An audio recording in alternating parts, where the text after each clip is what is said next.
Hello, in this video we will install Git and TortoiseGit inside Windows 10. But in order to have completely out-of-the-box experience, I will use Windows 10 that is currently running inside the VirtualBox, and this is complete clean install of Windows 10. So for that we only need three things. We will need Git tool, we will need API or TortoiseGit, and we will need a Notepad. So let's start downloading stuff. We would like to download last release of Git, which is in time of this video 2.37.0. So just press download and choose standalone installer 32-bit Git for Windows setup. After that, we will go on to TortoiseGit site and press on download.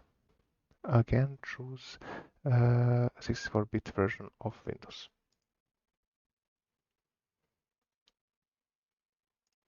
Now, again, last thing, because this is fresh install of Windows, I don't have any reasonable text editor, so I will install Notepad++. Select download, and now we have everything that we need. So we can close out of our browser, go to download folder, and from that point we can start by first installing our Notepad++. You can replace this Notepad++ with any text editor that you like, but for this I think it's easiest for me now to install. So we have our Notepad++. Next point is to install actual Git. So just double click on it. And now let's go over Git installation. Just information page, click on next. The default path for Git is okay. If you change this, you will need to change this location in some other points later on, so please leave this as default. Here we just needs to check is this selected, so this git bash and git GUI. If that is okay, I think that we can click on next. This is okay, also click next. And now we can choose our default editor used by Git. Here we can say use our Notepad++ and click on next. For this setup we can leave Git to the side and click on next. Now here we have the choice. Are we gonna use Git from the Git bash only, or do we want to use some additional third-party software? Because we would like to install the TortoiseGit. On top of Git, we need to select this option. So select the option Git from command line and also from third-party software and click on next. Here we would like to use this built-in SSH exit that comes with Git. So this is completely okay. If you have something external, you can specify it by clicking on this, but from my use case, this is good enough. Again, the same, use OpenSSH library. So because we are on Windows, you would like to use the first one. Check out Windows style, commit Unix style end line. So what does this mean? That when we are checking out, the commit will be adopted to Windows style, but when we are pushing our changes to the server, the style will be Unix style. So click next, and for here we can choose our default console window. And I think that first selection is good enough. So click next. and here we can select the default functionality of Git pull. So I suggest to leave that as is. So fast forward or merge. You can specify something else that we will be covering in the later videos. But for now, I think that the default option is correct. So click next, next,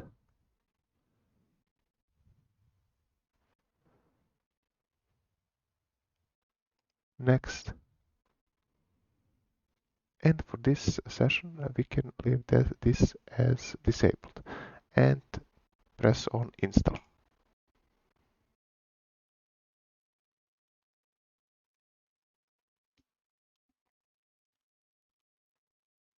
And now we have our Git installed, and the easiest way to check is everything okay is by right-clicking here and opening Git Bash.